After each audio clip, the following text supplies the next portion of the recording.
계시는 하나님을 함께 찬양하기 원합니다.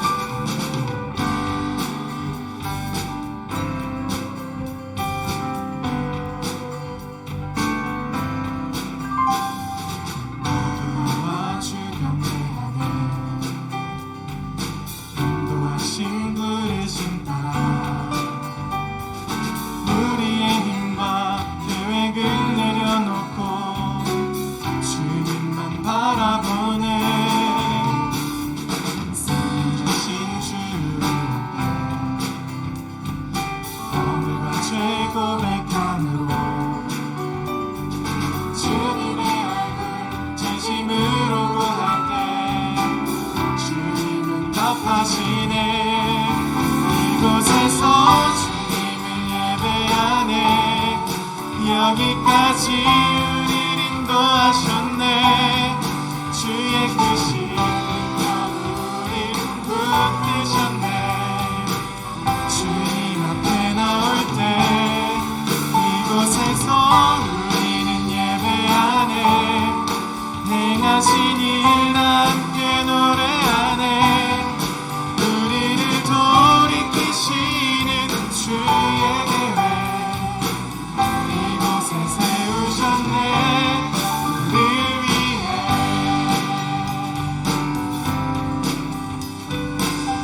한 번 더 찬양합시다.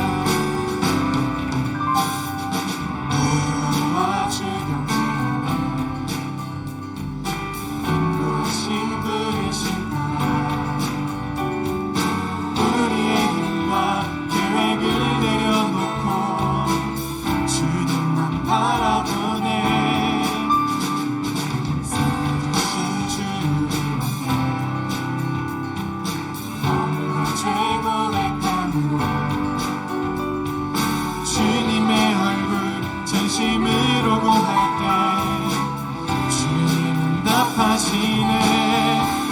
이곳에서 주님을 예배하네. 여기까지 우리를 인도하셨네. 주의 크신 능력 우리 붙드셨네. 주님 앞에 나올 때 이곳에서 우리는 예배하네. 행하신 일 함께 노래하네.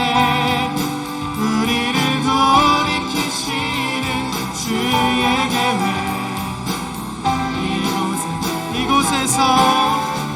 이곳에서 주님을 예배하네.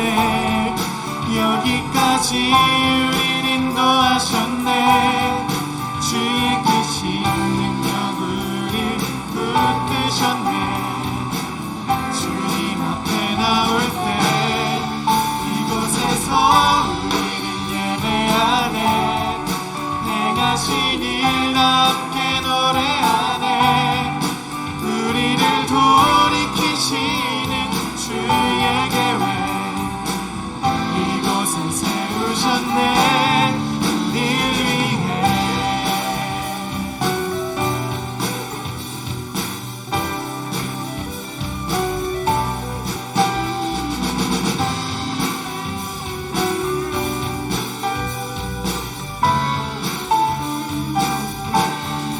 이곳에서 주님을 예배하네. 여기까지 우리를 인도하셨네. 주의 크신 능력 우리 붙드셨네. 주님 앞에 나올 때 이곳에서 우리는 예배하네. 행하신 일 함께 노래하네. 우리를 돌이키시는 주의 계획 이곳에 세우셨네. 우리를 위해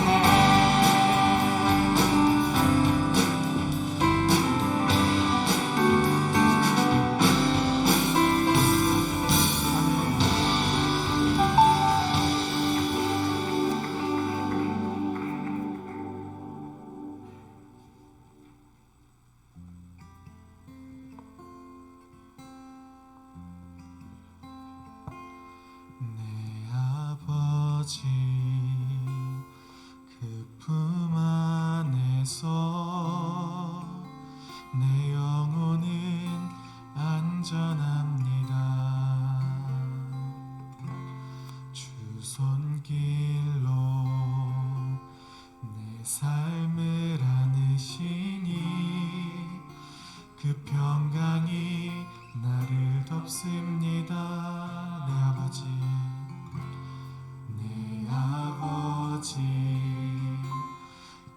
품 안에서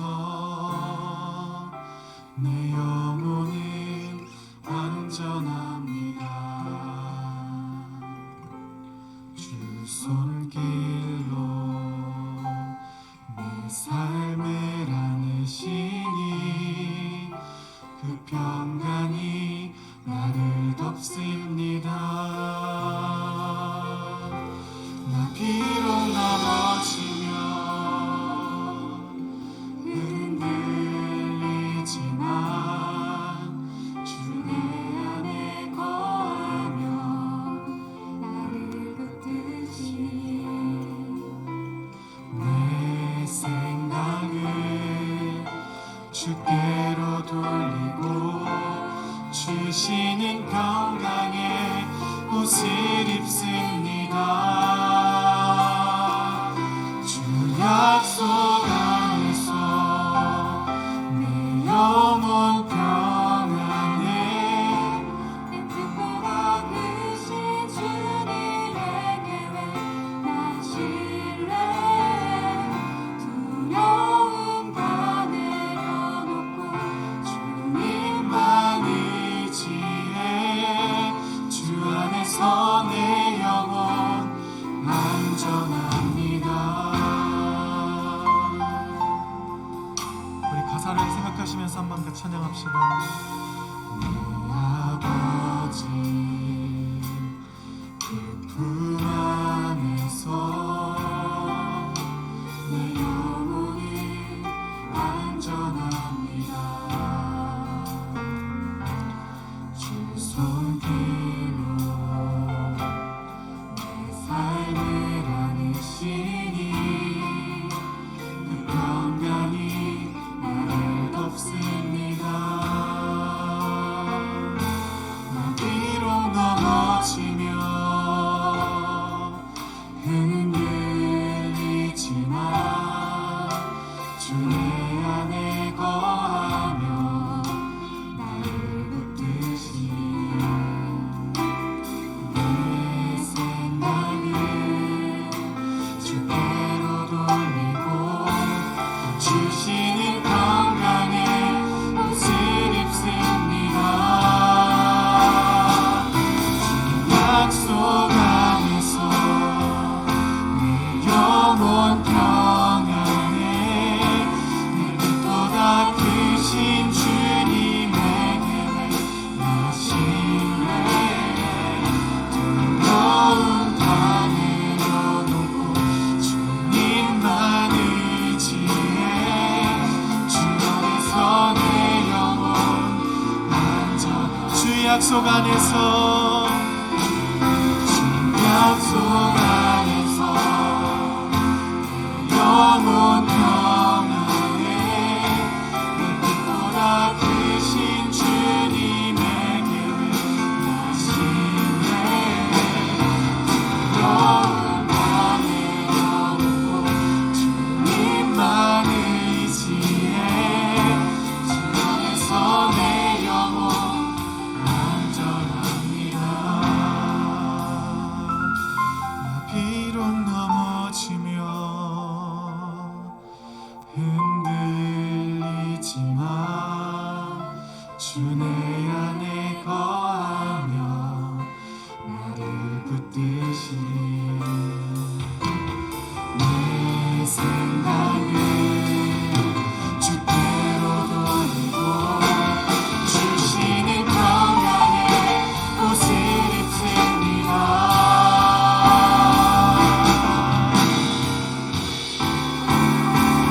주 약속 안에서 내 영혼 평안해. 내 뜻보다 크신 주님의 계획 나 신뢰해. 두려움 다 내려놓고 주님만 의지해. 주 안에서 내 영혼 안전. 주 약속 안에서 약속 안에서 내 영혼 평안해. 내 뜻보다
소리로 한 번 더 찬양하기 원합니다.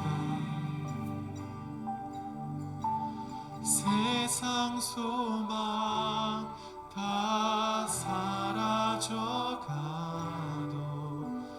주의 사랑은 끝이 없으니 살아가는 이 모든 순간이 주의 은혜임을 나는 믿네.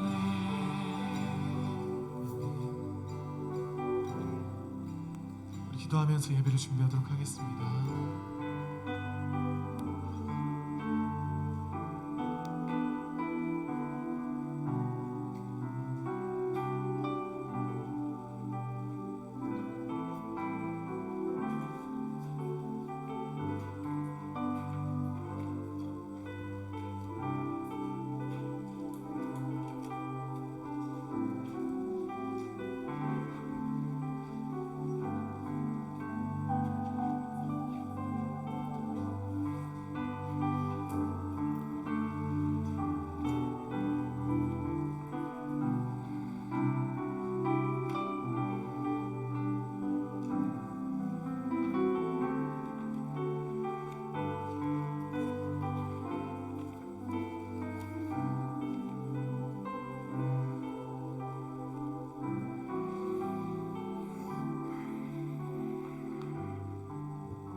하나님 아버지 감사합니다. 오늘도 이렇게 주의 전에 나와 예배드리게 해주심 감사드립니다.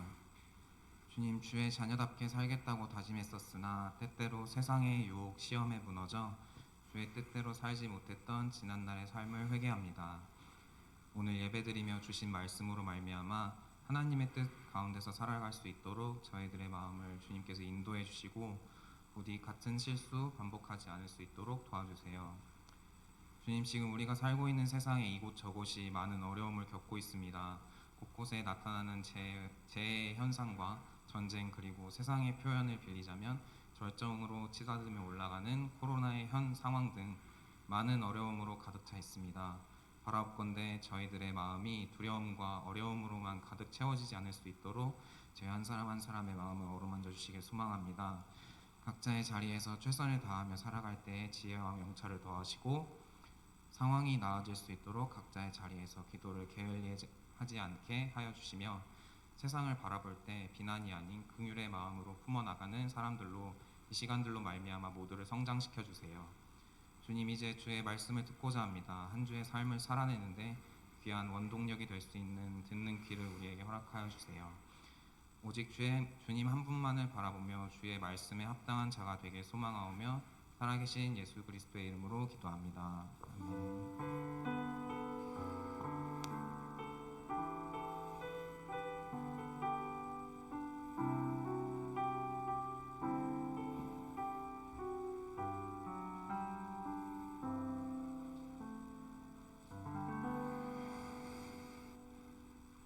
네, 우리 같이 말씀 보도록 하겠습니다. 하나님이 오늘 우리에게 주시는 말씀은 요한복음 20장 19절부터 28절까지의 말씀입니다.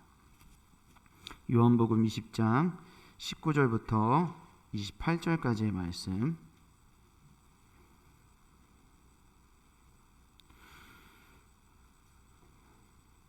요한복음 20장 19절부터 28절까지의 말씀. 제가 한 절, 여러분들이 한 절 교독하고 마지막 28절은 합독하도록 하겠습니다. 찾으신 줄 알고 목사님 먼저 읽도록 하겠습니다. 이날 곧 안식 후 첫날 저녁 때에 제자들이 유대인들을 두려워하여 모인 곳의 문들을 닫았더니 예수께서 오사 가운데 서서 이르시되 너희에게 평강이 있을지어다. 이 말씀을 하시고 손과 옆구리를 보이시니 제자들이 주를 보고 기뻐하더라. 예수께서 또 이르시되 너희에게 평강이 있을지어다. 아버지께서 나를 보내신 것 같이 나도 너희를 보내노라. 이 말씀을 하시고 그들을 향하사 숨을 내쉬며 이르시되 성령을 받으라. 너희가 누구의 죄든지 사하면 사하여질 것이요 누구의 죄든지 그대로 두면 그대로 있으리라 하시니라. 열두 제자 중에 하나로서 디두모라 불리는 도마는 예수께서 오셨을 때에 함께 있지 아니한지라. 다른 제자들이 그에게 이르되 우리가 주를 보았노라 하니 도마가 이르되 내가 그의 손에 못자국을 보며 내 손가락을 그 못자국에 넣으며 내 손을 그 옆구리에 넣어보지 않고는 믿지 아니하겠노라 하니라.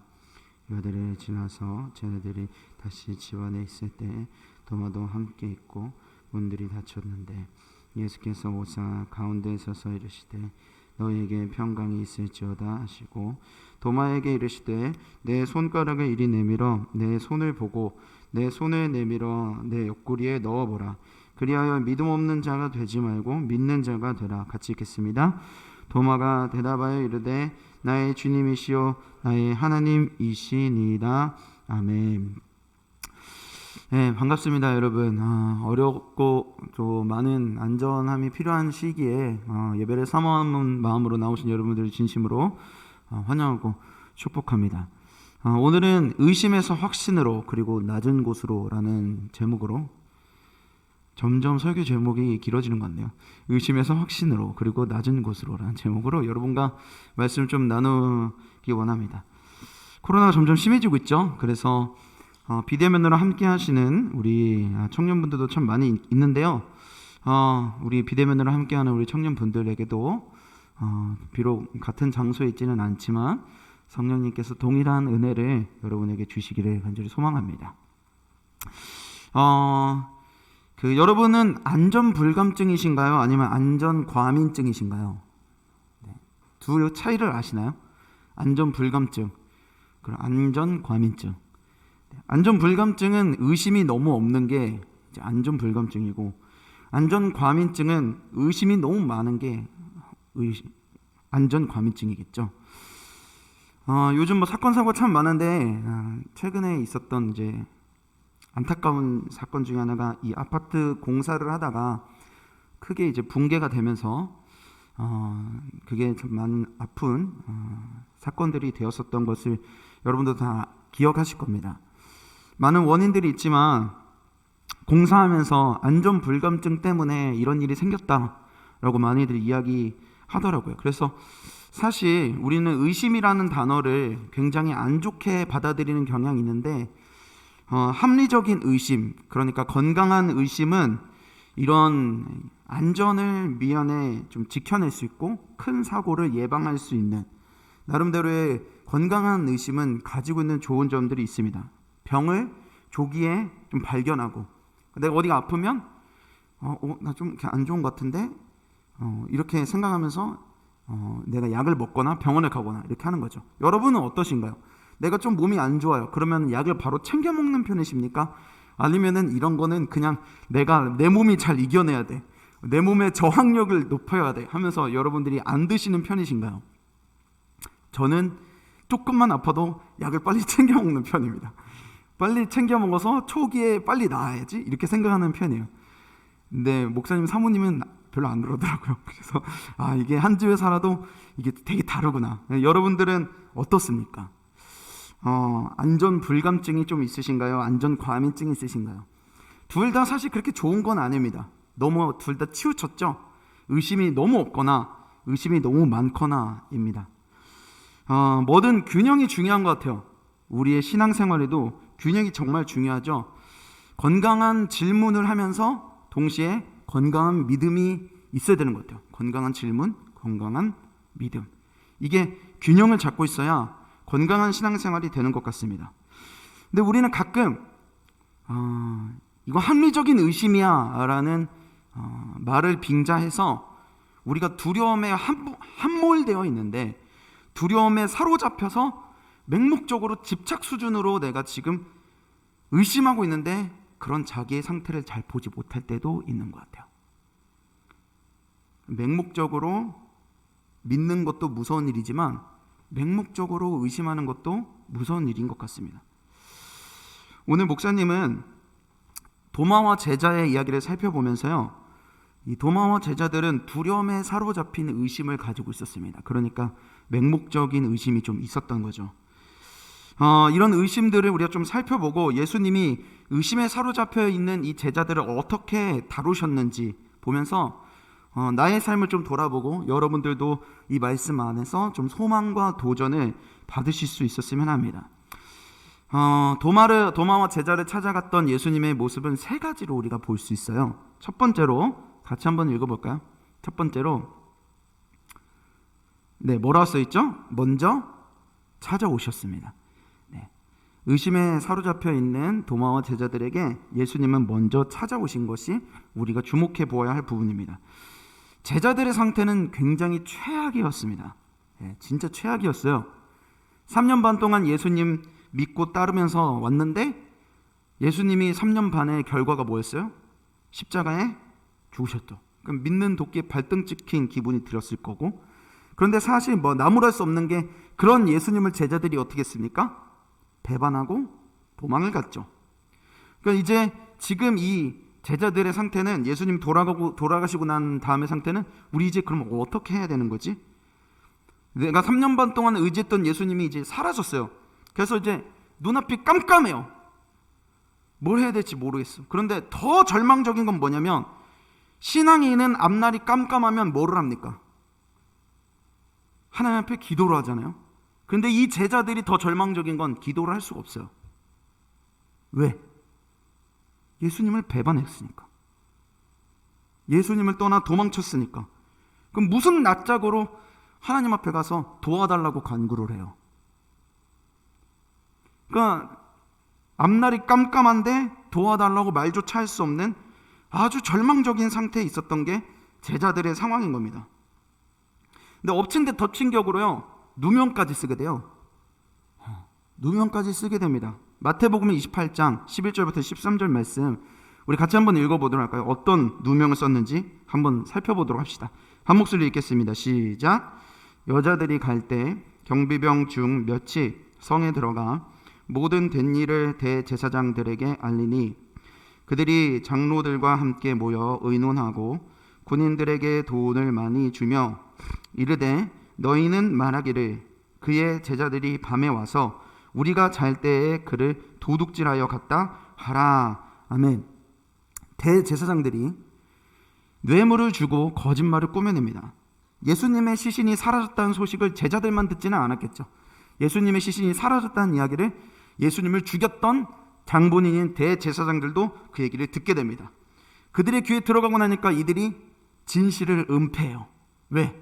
예수님의 시신이 사라졌다라는 이야기를 백성들도 듣게 되면 진짜 예수님 부활한 거 아니야? 라고 여론이 형성될 수 있다는 걸 대제사장들이 두려워해서 어떻게 해요? 그 무덤을 지키고 있던 경비병들을 매수합니다. 뇌물을 주고. 그리고 우리가 방금 전에 읽어본 말씀 끝에 있는 것처럼 뭐라고 그래요? 밤에 제자들이 와서 그 시신을 훔쳐갔다라고 거짓 소문, 헛소문을 퍼뜨리라라고 했다라는 거예요. 그리고 이 소문이 누구의 귀까지 들어갔겠어요? 제자들의 귀에까지 들어간 거예요. 거짓말인데 그 소문이 제자들의 귀에까지 들어가고 나니까 제자들이 어떻게 해요? 두려움에 사로잡히는 거예요. 우리 오늘 말씀 19절 상반절에 이렇게 써있죠. 이날 곧 안식 후 첫날 저녁 때에 제자들이 유대인들을 어떻게 했다? 두려워하여 모인 곳의 문들을 어떻게 했다? 닫았다라고 이야기를 합니다. 억울하죠. 우리는 훔쳐간 적이 없는데 이게 도대체 무슨 헛소문이야. 너무 억울해. 그런데 우리 안 훔쳐갔어 한다고 해서 그게 좀 통할 상황이에요? 안 통하죠. 그러니 충분히 이 대제사장들이, 종교 지도자들이 우리가 훔쳐간 줄 알고 우리를 찾아서 우리를 죽일 수도 있겠다, 충분히 잡으러 올 수 있겠다 싶어서 일단 숨은 거예요. 우리 방금 전에 읽어봤었던 19절 중간에 보니까 문들을 닫았다라고 이야기를 하죠. 이 닫았다라는 뜻이요, 잠궜다는 뜻이더라고요. 그러니까 그냥 이렇게 닫아서 누구든 들어올 수 있게 너무 추우니까 겨울이어서 닫아놨다 이런 게 아니라 완전히 잠궜다, 아무도 들어오지 못하게. 상황이 너무 꼬였죠. 엎친 데 덮친 격입니다. 지금 내가 앞날이 깜깜한데 내가 하나님한테 도와달라고 기도할 수도 없을 만큼 내가 범죄했어요. 그런데 상황은 더 꼬였어요. 나는 그런 일을 한 적이 없는데 억울하게 그런 누명을 씌워지게 된 거죠. 근데 여러분 그거 아세요? 일이 너무 꼬이면 말이 안 나와요. 일이 너무 꼬이면 말이 안 나와요. 하나님 앞에 딱 서서 내가 기도의 자리에 밤에 나와서 잠자기 전에 기도하려고 딱 손을 잡았어. 기도손 했어. 근데 기도가 안 나와요. 왜? 해야 할 말이 너무 많은데 뭐부터 말을 해야 될지 모르겠으니까. 내 마음이 너무 복잡해서 무슨 말을 해야 될지 모르겠으니까. 그래서 어떻게 돼요? 말을 하려고 하다가 포기하자. 한숨 쉬고 끝내요. 그런 제자들이에요 지금. 그런 제자들에게 오늘 예수님이 어떻게 해요? 먼저 찾아온 거예요. 간구를 해서 예수님 찾아온 게 아니고 간구할 힘조차, 간구할 만한 능력조차, 자격조차 없다고 생각하는 제자들에게 예수님이 먼저 찾아오세요. 19절 말씀 다시 보여주실래요? 19절 말씀 우리 같이 한번 읽어봅시다. 예수께서 중간부터 읽어보겠습니다. 예수께서 시작. 예수께서 오사 가운데 서서 이르시되 너희에게 평강이 있을지어다. 아멘. 문은 이미 굳게 닫혀 있어요. 근데 예수님이 어떻게 나타나는지 모르겠는데 그 닫혀 있는 문을 상관없이 뚫고 들어오시는 거예요. 어느새 보니 그 제자들 사이에 예수님이 서 계시는 거예요. 그리고 외치시죠. 평안을 외치십니다. 샬롬. 여러분 예수님은요 심지어는 도마를 위해서도 한 번 더 나타나십니다. 우리 26절 말씀 한번 같이 한 번 더 읽어볼까요? 26절 말씀 같이 한번 읽어보도록 하겠습니다. 26절 말씀 있나요? 네, 읽어보겠습니다. 시작.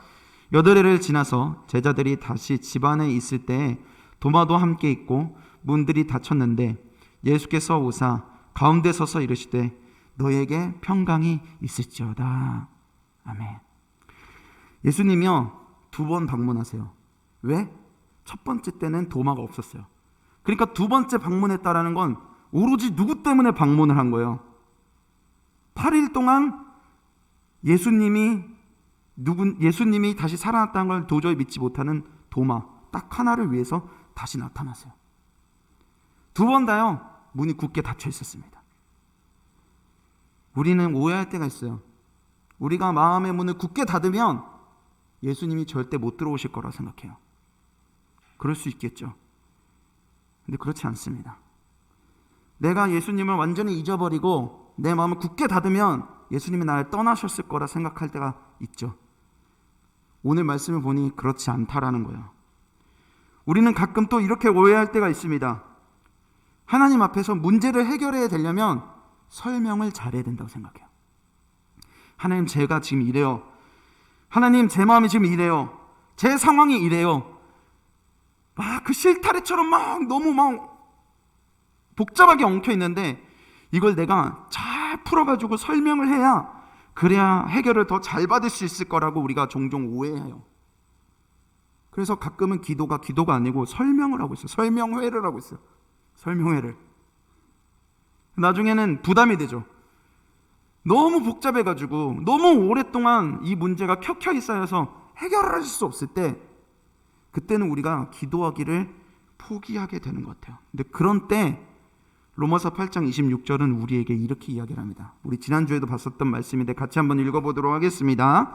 로마서 8장 26절입니다. 시작. 이와 같이 성령도 우리의 연약함을 도우시나니 우리는 마땅히 기도할 바를 알지 못하나 오직 성령이 말할 수 없는 탄식으로 우리를 위하여 친히 간구하시느니라. 아멘. 여러분 억지로 설명하지 않아도 됩니다. 억지로 설명하시지 않으셔도 돼요. 간구하기도 전에 먼저 성령님은 우리의 마음에 찾아오셨고 그리고 다 설명할 수 없는 나의 마음을 아세요. 뭐부터 얘기해야 되지? 이거 지금 어떻게 얘기해야 되지?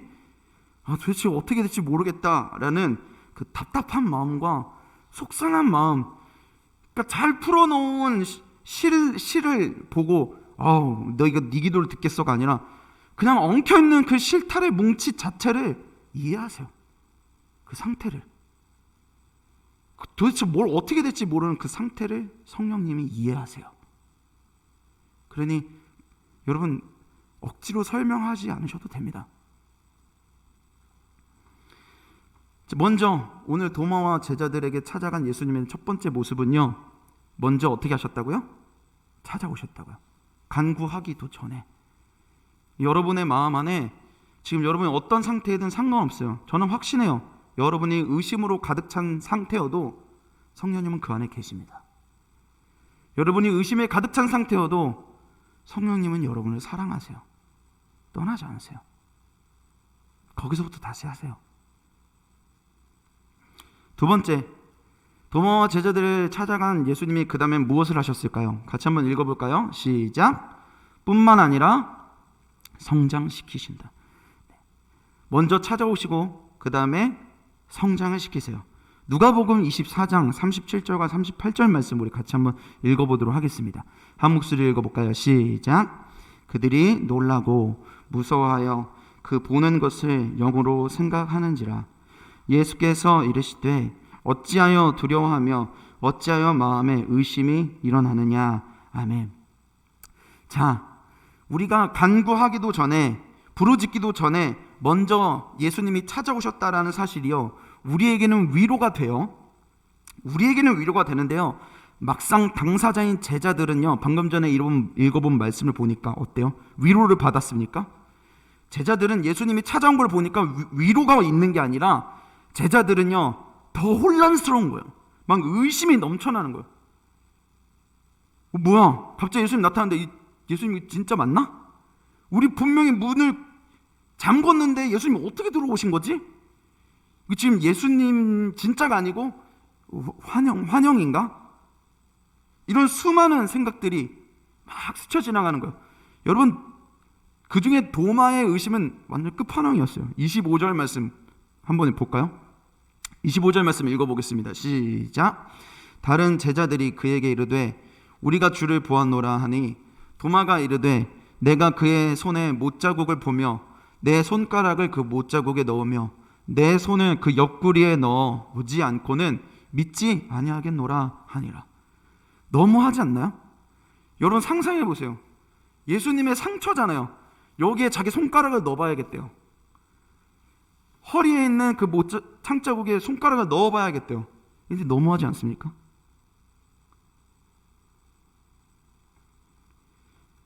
우리가 이런 제자들을 보면서 이런 생각들을 하게 돼요. 제자들이 믿음이 있는 게 맞나?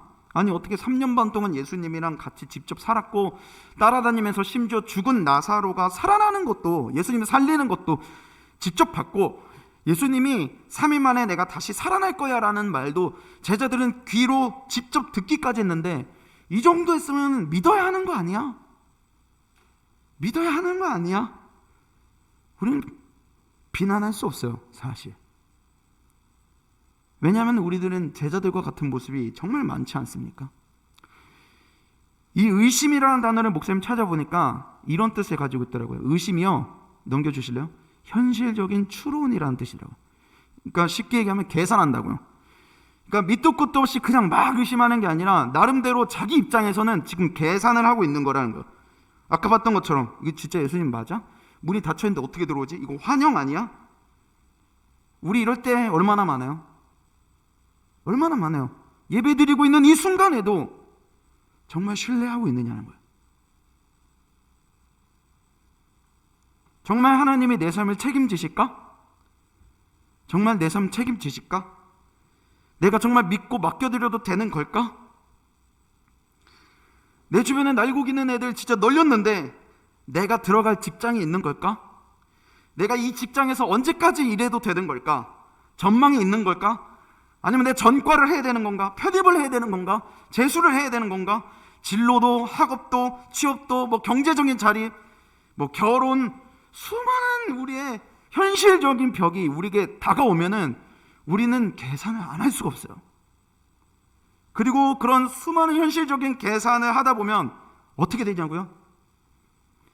나의 맹목적인 의심이 합리화돼요. 하나님을 향한 신뢰가 다 사라져버려요. 3년 반 동안 제자들이 예수님 옆에서 보고 듣고 경험했던 모든 것을 다 잃어버릴 만큼, 믿음이 하나도 없는 사람처럼 변할 만큼 현실의 벽은 크다는 거죠. 균형 없죠. 제자들 지금 맹목적인 의심만 남아있어요. 예수님을 향한 믿음 다 사라졌습니다. 두려움에 함몰이 되어 있는 거죠. 그러면서 아마 우리는 종종 이런 회상도 하게 되는 것 같아요. 내가 정말 속물이 다 됐다. 내가 세상 물정 몰랐었던 때가 차라리 신앙생활 열심히 했었는데, 내가 지금 때가 너무 타가지고 그래서 내가 믿음이 이렇게 약해졌어. 우리 이렇게 회상할 때가 있지 않나요? 정말 그런 걸까요? 내가 속물이 돼서 믿음이 정말 약해진 그런 문제인 걸까요? 제자들이 전에는 순박해서 믿음이 좋았었고 지금은 제자들도 속세에 찌든 걸까요? 저는 그렇게 생각하지 않습니다. 제자들이 의심을 갖고 있는 그 상황이 하나님이 그냥 허락하신 시간이 아니라는 거죠. 하나님은요, 우리를 온실 속 화초로 놔두시지 않으세요. 오은영 박사님이 그러더라고요. 육아의 최종 목표는 독립이래요. 독립시키는 거래요. 하나님이 우리를 길러가실 때 있어서 세상에 부딪히면서 진짜 믿음을 가르쳐 가시는 거예요. 진짜 예수님을 신뢰하는 게 뭔지, 진짜 하나님을 신뢰하는 게 뭔지, 내가 세상 가운데 직접 들어가 살아가면서 정말 예수님 살아계시는구나 라고 고백하기까지 우리를 훈련시켜 가신다는 거죠. 우리는 그걸 뭐라고 하냐면 성장이라고 합니다. 성장. 지금 제자들의 과정은 그냥 의심으로 끝나는 과정이 아니라 성장으로 가고 있는 과정인 거예요. 그리고 예수님은 이 제자들의 믿음이 제대로 성장하도록 오늘 도와주고 계세요. 20절 말씀 같이 한번 읽어보도록 하겠습니다. 20절 말씀입니다. 시작. 이 말씀을 하시고 손과 옆구리를 보이시니 제자들이 주를 보고 기뻐하더라. 아멘. 예수님이 이 의심 많아 완전히 잃어버린 것 같은 제자들의 믿음을 어떻게 다시 도와주세요? 손과 옆구리를 보여주세요. 정말 너무한 도마의 그 말에 예수님이 그대로 해주세요. 만져봐라. 넣어봐라. 나 진짜다.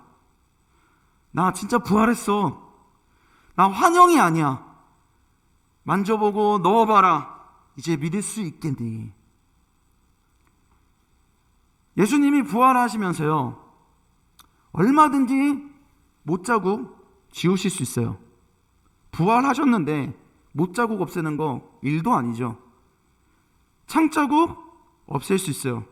수치스러운 이 흉터 가지고 있어 뭐합니까? 부활하실 때 다 없애도 돼요. 근데 왜 굳이 그 수치를 남기셨을까요? 그건 우리 성장시키려고, 우리를 회복시키려고. 예수님이 부활하신 그 계획도 나를 회복시키기 위한 부활이셨다라는 것입니다. 예수님은 가장 의심이 많았던 도마에게요, 나중에 이렇게 이야기를 하세요. 27절 말씀을 같이 한번 읽어볼까요? 27절 말씀입니다. 시작. 도마에게 이르시되 내 손가락을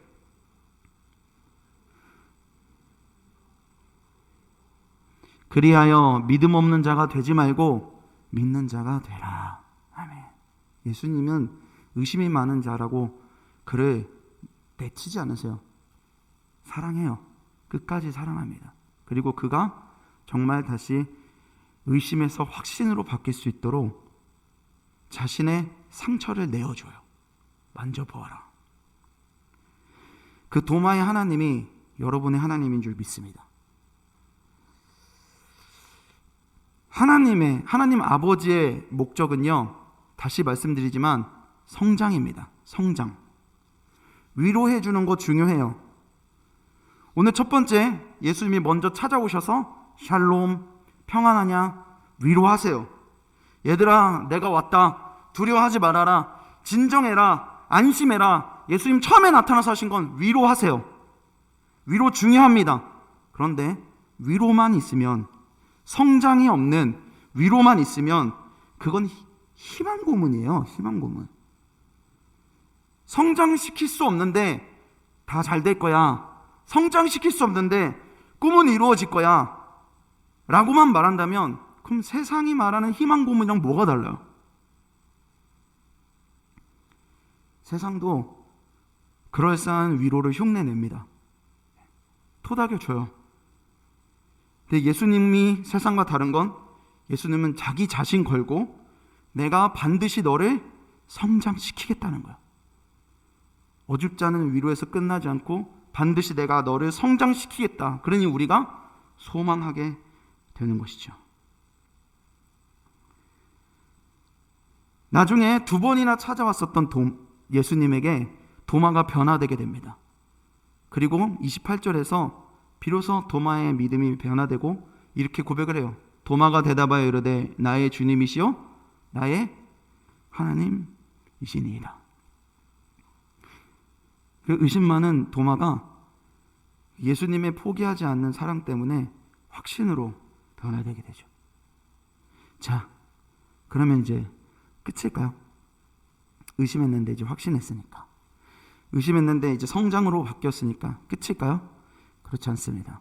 마지막 3번째가 있어요. 같이 한번 읽어보도록 할까요? 뭐라 써있죠? 그리고 보내십니다. 오늘 말씀에서 가장 중요합니다. 성장해서 회복돼서 나 잘 먹고 잘 살았나? 아니요. 그 다음에 예수님이 보내세요. 보내시려고 회복시키십니다. 21절 말씀 같이 한번 읽어보도록 하겠습니다. 21절 한 목소리로 읽겠습니다. 시작. 예수께서 또 이르시되 너에게 평강이 있을지어다. 아버지께서 나를 보내신 것 같이 나도 너희를 보내노라. 나도 너희를 보내도다. 마치 무엇처럼? 아버지께서 뭐한 것처럼? 나를 보낸 것처럼 나도 너희를 보낸다.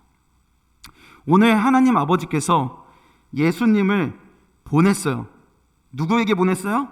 제자들에게 보내셨죠? 하나님이 예수님을 보낸 그 자리가 어떤 자리였습니까? 하나님 아버지께서 예수님을 보낸 자리가 어떤 자리였어요? 제자들에게 보낸 것만이 아니에요. 단순히 그런 누구에게 보냈느냐가 아니에요. 그 자리가 어떤 자리였느냐는 거예요. 제자들의 배반을 감내하는 자리예요. 하나님께서 예수님을 보낸 자리는 세상 염려에 사로잡혀 있는 이 제자들을 헤아려야 하는 자리예요. 헤아리는 자리. 제자들의 그 끝이 보이지 않는 의심, 이 끝이 보이지 않는 의심을 이해하는 자리이고, 기다려줘야 하는 자리이고, 수고로 가르쳐야 하는 자리예요. 우리는 이런 자리를 무슨 자리라고 하냐면 낮은 자리라고 합니다. 낮은 자리. 그 자리는 결코 높은 자리가 아니에요. 예수님은 자존심도 없나? 그렇게 배반당했는데, 다 도망갔는데 어떻게 그런 낮은 자리로 가시는가? 그 낮은 자리에 찾아와 제자들에게 예수님이 말씀하세요. 나도 너희를 그 자리로 보낸다. 나도 너희를 그 자리로 보낸다.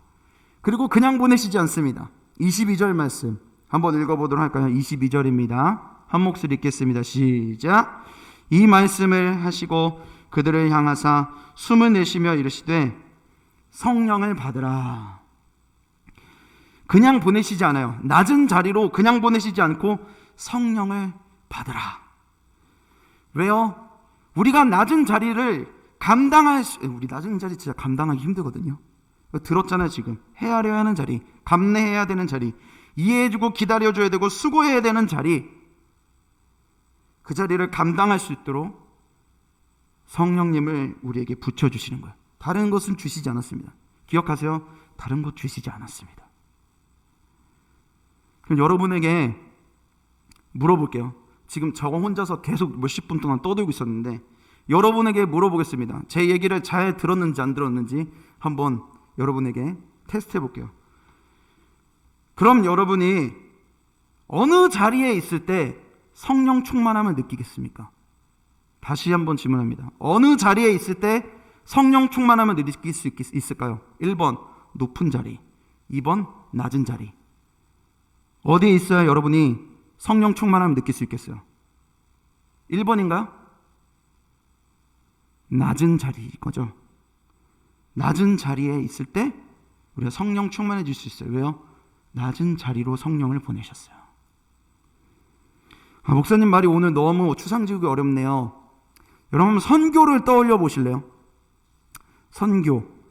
우리 청년부 안에서도 예전에 이야기를 들어보니까 러시아 선교도 갔다고 하고 농촌 선교도 갔던 적이 있다고 하더라고요. 갔다 오신 분들은 아마 아실 거예요.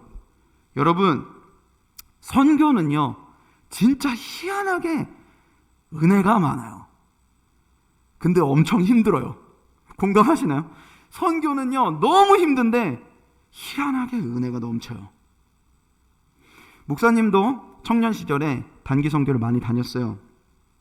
그 중에 많은 은혜들을 받았지만 하나 여러분과 나누면 여러분들이 이해를 하시게 될 것 같아요. 목사님이 필리핀 단기 선교를 갔었을 때가 있었는데요.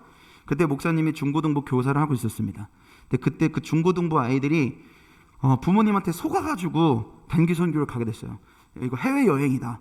속아가지고 애들이 2달 전에 가겠다고 했는데 얘네들이 진짜 엄청 말썽꾸러기였었어요. 얼마나 말썽꾸러기냐면은 여러분 인천 강화도에 수련회를 했어요.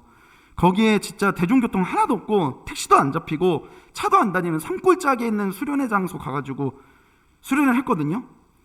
근데 그 다음날에 걔네들 숙소를 가보니까 걔네들이 없는 거예요. 완전 발칵 뒤집어져가지고 얘네들 어디 갔느냐, 산속에서 뭐 미해가 됐느냐 어떠냐 막 진짜 정신없이 다 찾다가 나중에 부모님한테 얘기해야겠다 싶어가지고 집에 전화를 했더니 부모님이 얘네 지금 여기서 자고 있어요.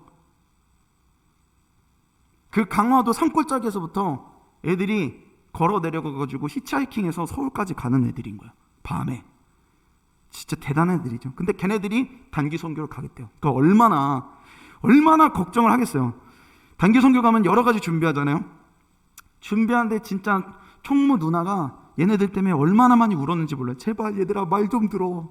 말 안 듣죠. 근데 얘네들이 필리핀 땅을 딱 밟고 진짜 자기 두 눈으로 필리핀 아이들을 보니까 애들이 바뀌더라고요. 진짜 얘네들이 사고 치면 어떡하나 걱정하면서 데리고 갔는데 거기서 걔네들이 자기 또래의 아이들이 필리핀 아이들이 어떻게 살고 있는지를 두 눈으로 보니까 애들이 갑자기 바뀌더라고. 갑자기 짐을 날러. 얘네들이 뭐야? 짐을 날르기 시작해요. 그 또래 아이들이랑 어울려 놀기 시작해요. 그리고서 심지어 나중에 집회를 하는데 그 필리핀 아이들을 위해 기도해 주라는데 기도하다가 지네들이 막 우는 거예요. 막 부둥켜 안고 막 우는 거예요. 정말 신기했어요. 그렇게 집회 끝나고 애들이 숙소 가는데 정말 세상 다 가진 것처럼 막 행복하게 막 깨르르 웃으면서 그 숙소로 가던 그 모습을 제가 잊지 못합니다. 걔네들요, 그 중에 하나는 지금 총신대 가서 목회자가 되어가고 있습니다. 저는 진짜 하나님 살아계신다고 생각해요. 여러분, 성령 하나님은 어디에나 계시지만 특별히 낮은 자리에 역사하세요. 왜 선교에 가면 더 많은 은혜가 있냐고요? 그 자리가 낮은 자리이기 때문입니다. 여러분, 도마도 똑같아요. 예수님이 이 도마의 낮은 자리에 찾아가서 그 의심의 자리에 찾아가서 이 도마가 그 예수님의 사랑으로 변화되었을 때 나중에 도마가 어떻게 되는 줄 아세요? 인도까지 가서 순교를 합니다. 그 의심 많은 도마가 인도까지 가서 복음을 전하고 순교합니다. 아시아를 거쳐. 그렇게 전해진 복음이 너무너무 지금 여기 여러분에게까지 온 거예요. 의심 많았던 한 사람에 의해 복음이 전해지는 거예요. 하나님의 눈에는 의심 많은 사람이 버릴 사람이 아닙니다. 포기할 수 없는 한 영혼이에요. 그 한 사람이 의심 많은 사람이 누군가에겐 그렇게 보일 수 있지만 주님의 눈에 붙들리면 그가 자기의 모든 걸 내어 걸 수 있는 한 사람이 된다. 이제 좀 말씀을 마치려고 합니다. 여러분의 낮은 자리는 어디입니까? 지금 의심하고 계시는 분도 있을 거고, 의심에서 확신으로 가신 분도 계실 거예요. 그리고 확신에 머물러 계시는 분도 있을 겁니다. 여러분의 도전합니다. 언젠간 여러분들에게도 낮은 자리로 가야 해요. 여러분의 낮은 자리는 어딘가요? 신앙생활은 편한 자리, 대접받는 자리, 쉬운 자리를 선호하는 게 신앙생활이 아닙니다. 내가 하나님 앞에 기도하면서 주님, 제가 성령 충만하고 싶습니다. 주님, 제게 은혜를 주십시오. 주님, 제가 주님의 마음을 알고 싶습니다. 제가 주님의 임재를 경험하고 싶습니다. 그렇게 부르짖으며 기도하면서도 내가 여전히 쉬운 자리, 편한 자리에만 있으려고 한다면 정직하게 점검해 보세요. 그건 겉과 속이 다른 위선일지도 모르겠습니다.